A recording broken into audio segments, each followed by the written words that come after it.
Hello বন্ধুরা, মৌসুমীর রন্ধনশালায় তোমাদের সবাইকে জানাই স্বাগত। আমি আবারও চলে এসেছি তোমাদের সাথে নতুন এক রেসিপি শেয়ার করতে। তোমরা আমার এই রেসিপি দেখতে থাকো। যদি তোমাদের ভালো লাগে তাহলে লাইক, শেয়ার, কমেন্ট করে দিও। আর নতুন নতুন রান্নার ভিডিও পেতে চ্যানেলটাকে সাবস্ক্রাইব করে রেখো। তাহলে চলো শুরু করছি আজকের রান্না। আমি আজকে তোমাদেরকে করে দেখাবো ইলিশ ভাপা বা সর্ষে ইলিশ। আমি এখানে ৮০০ গ্রাম মতন ইলিশ মাছ নিয়ে নিয়েছি। আমি ইলিশ মাছগুলোকে ভালোভাবে ধুয়ে রেখেছিলাম। তারপরে আমি এটার মধ্যে ভালো করে নুন হলুদ মাখিয়ে নিচ্ছি। এবারে আমি সর্ষে ইলিশ বা ভাপা ইলিশের মশলাটা তৈরি করে নেব। আমি এখানে 2 টেবিল স্পুন মতন কালো সর্ষে নিয়েছি, 1 টেবিল স্পুন মতন সাদা সর্ষে আর 1 টেবিল স্পুন মতন পোস্ত নিয়ে নিচ্ছি। তারপরে আমি এখানে 4টে কাঁচা লঙ্কা নিয়ে নিলাম। এবারে আমি মশলাটাকে শিলের মধ্যে বেটে নিচ্ছি। বাটা মশলায় যে স্বাদ পাওয়া যায় সেটা মিক্সিতে করলে সেই স্বাদটা আসে না, তাই আমি মশলাটা শিলের মধ্যে বেটে নিচ্ছি। তোমরা আমাকে কমেন্ট করে জানিও যে তোমরা ইলিশ মাছ কিভাবে রান্না করো বাড়িতে।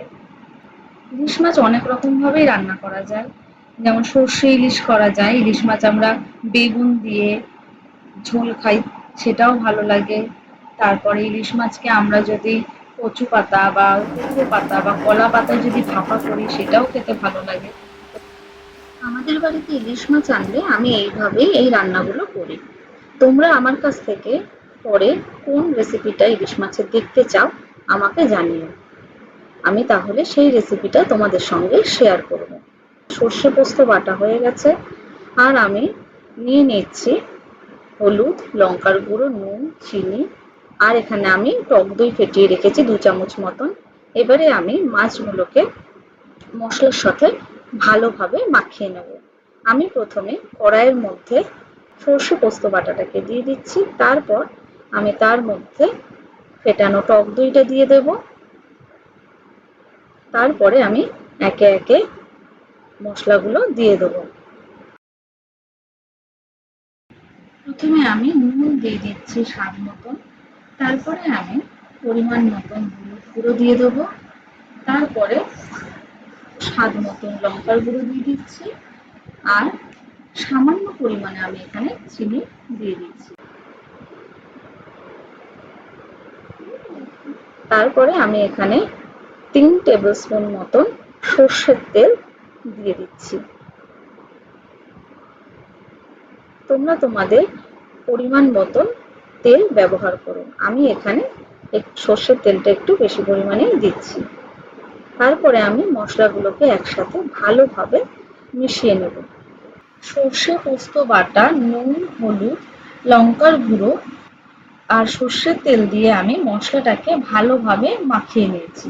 এবারে আমি কেটে রাখা ইলিশ মাছগুলোকে, যেটা আমি নুন হলুদ আগে থেকে মাখিয়ে রেখেছিলাম, সেই মাছগুলোকে আমি এই মশলার সাথে ভালোভাবে মাখিয়ে নিচ্ছি। আমি কড়াইয়ের মধ্যেই মাখিয়ে নিচ্ছি, অন্য কোনো পাত্রে মাখাচ্ছি না, কেননা আমি মাছটাকে কড়াইয়ের মধ্যেই আজকে ভাপিয়ে নেব। তাই আমি এটা ভালোভাবে কড়াইয়ের মধ্যে মেখে নিচ্ছি। এবারে আমি এটাকে গ্যাসের মধ্যে বসিয়ে ভাপিয়ে নেব।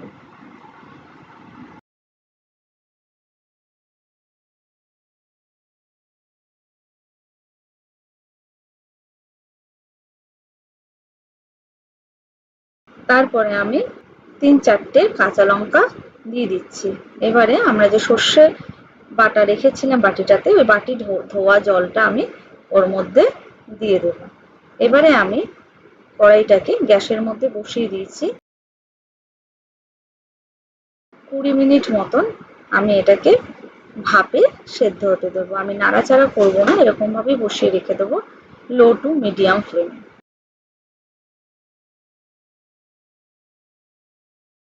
20 মিনিট হয়ে গেছে।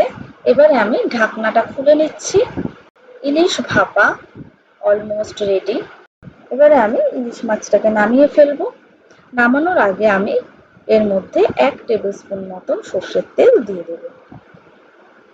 তোমরা চাইলে এটা টিফিন বক্সের মধ্যে মেখে একেবারে ভাপে বসিয়ে দিতে পারো, ভাতের মধ্যে বা গরম জলের মধ্যে তোমরা ভাপিয়ে নিতে পারো। আমি এখানে কড়াইয়ের মধ্যে দিয়ে একেবারে ভাপিয়ে নিচ্ছি।